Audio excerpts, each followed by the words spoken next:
Sego, John Kane here from Let's Talk Native. We're doing another video here as a part of our Why It Matters series. And I've got a variety of things that I want to talk about here. And this is kind of free form, so I may dance around a little bit. Not going to be a terribly long video, but there are some significant things that are playing out in the news cycles, across social media, that I think warrant some attention.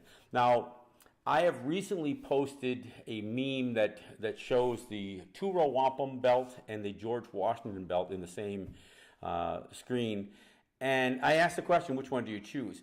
And the reason I do that is because the two-row wampum, and if you watch my show, you see it proudly displayed behind me as I do my show, is, while it may not be the oldest of our symbols and our wampum belts, I guess, it represents a foundational part of who we are. And in that foundation, what we establish is that we have a path. In fact, we acknowledge that all of creation have paths. And although we are on the same planet, we are on the same mother, sometimes on the same water, we share much in the paths that we follow, but we have distinct paths. And the two-row wampum, what it suggests is that as we go down our path, we should not be deliberately interfering with the paths of others, whether it's other life, whether it's other people, whether it's other cultures, that we should not attempt to overtake theirs, nor should we allow ours to be overtaken. So it's a symbol of a peaceful coexistence. It's a symbol of mutual respect, but it's also intended to symbolize the need for us to maintain our own identity and not to be swallowed up by others. The George Washington Belt, on the other hand, is a belt that is not of our own design. It was commissioned by George Washington. An Oneida wampum belt maker actually constructed the wampum belt. And the images depicted on that belt are not corresponding or associated with any arrangement, treaty, discussion, agreement with in any time in history. What that belt represents are two images in the center near a structure we assume is a longhouse with that are small human images that we are to understand represent us, and then 13 larger images spanning out towards the outer sides of the belt in either direction that represent the 13 colonies. It is a clear depiction of submission, of us having not only a lesser stature in terms of sheer size on the wampum belt, but that we are somehow, not just inundated, but surrounded, and because of the images above the heads of the small human figures, suggests that we are under some sort of protection. That is not represented in any treaty, like I said. It's not represented in any historical document or agreement. But it does represent a view that was attempted to be imposed upon us, one where we would accept a lesser position, a position under the guardianship, under the trust responsibility of the United States, and one that many of us still reject. And like I said, although this has no associated agreement with it, over time, there's a certain level of complacency that our people have held that has allowed that notion that we are somehow under the United States, that we're under the protection, that we're under the jurisdiction. And that's kind of what I want to address here. Enough said about the wampum belt specifically. But I want to go through some historical issues and a couple of contemporary issues and why they matter. In 1924, the United States passed the Indian Citizenship Act. It was actually penned and authored by a New York State U.S. congressman by the name of Snyder. It was also called the Snyder Act. And when this thing went from bill to law, it was approved by the House and the Senate, and it declared that all Native people were thereby citizens. As of that date, as of the passage of that law, they declared that all Native people were citizens. We weren't consulted. We weren't talked to about this. We weren't asked. This wasn't about creating a process that we could somehow streamline through the U.S. naturalization process to become U.S. citizens. It was just a broad-based declaration. Now, that type of declaration, that kind of broad-based denationalization of a people and the imposition of another nation's character would actually be considered a war crime. It was actually talked about as a war crime prior to 1924, but certainly was specified and delineated as a war crime by the time the United Nations would come into formation. So that's what happens in 1924. Now, some people wanted to become U.S. citizens, so don't get me wrong, some Native people, but not all. In fact, our people, the Haudenosaunee, the Ongwe of these lands, had a problem with that. And it kind of showed itself by the time World War II would roll around and draft registration and draft notices were being sent out. Our people said, wait, you can't draft us. We're not U.S. citizens. So there was a clear rejection after 1924 of this broad-based imposition of U.S. citizenship.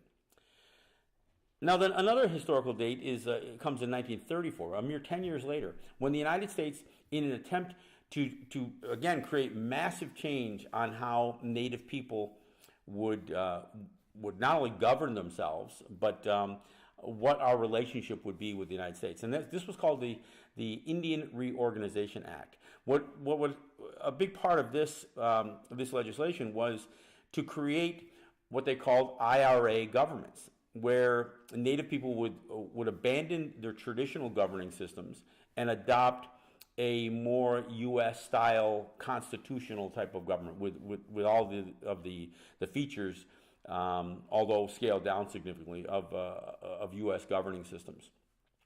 Not all Native peoples accepted the IRA or IRA-style governments, but there was other language associated with the Indian Reorganization Act, and 1934 becomes a moment in time that still affects Native people today. Now, keep in mind, this is a mere 10 years after 1924. So part of the federal recognition process, and this is the reason I call it FedRec, is because it again, in a large way, changes our identity if we go along with it. And what what federal recognition is where a tribe, band, or nation of Indians is recognized as being subordinate to the laws of the United States. Now, keep in mind, prior to 1924, there was no question, in spite of the doctrine of Christian discovery and other things, there was no question that we were a distinct people. Well, words like sovereignty were not widely thrown around by anybody at that time, but there was no question that prior to 1924, we were not considered U.S. citizens. I mean, there were a few people who enlisted in the armed forces and had lobbied to become U.S. citizens, but among Native people. But for the most part, prior to 1924, we were not part of the U.S. system. Our lands were not considered part of it. Our people were not U.S. citizens. We certainly didn't have any voting rights or anything like that. We were a distinct people, separate from the states and from the United States. But when federal recognition begins to take some shape to it, and this idea that we would be subordinate to the laws of the United States, 1934 becomes a pivotal date. You may have heard of the process by which Native people reclaim land, and for the most part, the way land is held by Native people isn't what people think it is. For the most part, and this goes for both the U.S. and the Canadian side, many and much of what is defined as Indian country is actually held in trust by the United States. And the process for Native people to reclaim land is called the fee to trust process. Now, this is where 1934 comes in. According to the rules of reacquiring Native lands, the only way a Native entity, a tribe, can reacquire lost lands is if they can prove that they were under U.S. jurisdiction by 1934. So in other words, in that 10-year period between 1924 and 1934, there's this window that Native people must have had done something, must have either performed some act or made some declaration or done something that allows them to make an assurance and provide proof that they had abandoned their sovereignty and that they had become U.S. citizens, that they as a people have now allowed themselves to be subjugated or willingly became U.S. citizens. Not just because of the the Indian Citizenship Act, but in order to meet that deadline, that's the rule associated with fee to trust. Now, how has that impacted Native people? Well, for the most part, Native territories, Native peoples who have opted to either become federally recognized. Now, and the federal government claims that there are over 470 federally recognized tribes. The vast majority of those never applied for this label of federal recognition or the definition that says that they are a tribe, band, or nation of Indians subordinate to the laws of the United States. The vast majority haven't ever done that. But to apply, if for whatever reason you have somehow not been included in that large group and you want to assert yourself as a people federally recognized, you've got to go through this process. They call it the federal acknowledgement process. 1934 becomes that date that says, well, if you're vying for federal recognition and you can't prove that you were under U.S. jurisdiction in 1934, you may get federal recognition, but you're not going to get land back. You will not qualify for this fee to trust process. But it's always been a kind of a view going forward. It was always kind of this thing that said, if you can't prove it, then you will not receive land back. You will, even in land claims, this idea that land would be taken into trust by the federal government for your use and enjoyment, it won't happen if you can't prove that you were under U.S. jurisdiction in 1934. Now, this is playing out big time with the Mashpee Wampanoag in Massachusetts. During the Obama administration, the Mashpee did get some land put into trust by the federal government for them. But during this current Trump administration, they have actually had that fee to trust process reversed and said, no, you have not proven that you were under U.S. jurisdiction by 1934, so we are not going to recognize that land as being held in trust for you. This may be the first time that land is being taken out of trust based on the 1934 rule. It is a precedent. Now, don't get me wrong. This rule has been in place for a long time, but it's always been a rule that was really geared towards the acquisition of land, not the dispossession of land. So this is the first time this has happened. And I bring all this stuff up because the voting issue is becoming a big issue as well now. In North Dakota, there is a lot of crying about voter suppression. Native people are being denied the right to register to vote if their IDs only have a post office box on it. Many Native territories don't have street names or even house numbers, and certainly to carry an ID, it was more convenient. In fact, there was a fair amount of cooperation with the U.S. Postal Service to provide post offices and post office boxes so people could get mail, and that and it would not require that they had a residence on there. But this whole issue starts to get a little dicey when you understand that this isn't just about voter suppression. This isn't just about denying Native people the right to vote.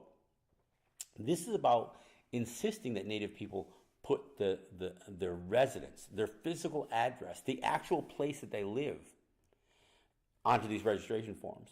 Now, these registration forms are not a federal issue. I mean, sure, they are what you go through to vote in national elections, but this is controlled by the states.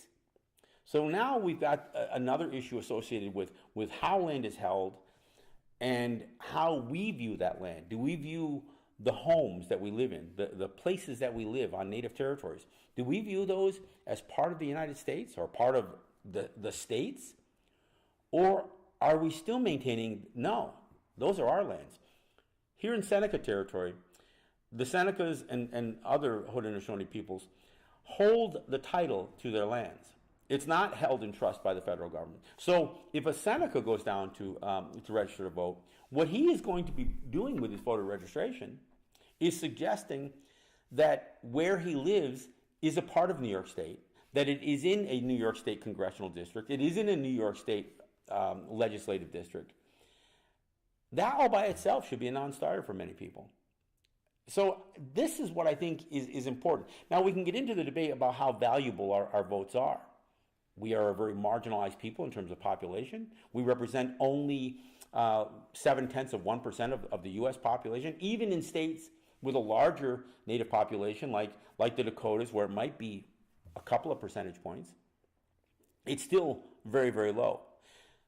One of the main arguments that I get or pushback that I get on my assertion that we should not be voting in these elections comes from folks in North Dakota, where they say, hey, look, in North Dakota, we have a large enough native population that we probably and may be the difference on whether somebody like Heidi Heitkamp, a Democrat in a red state, gets elected, reelected back into the U.S. Senate.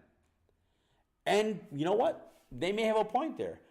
But my counter to that is, how did that work out with Heidi Heitkamp?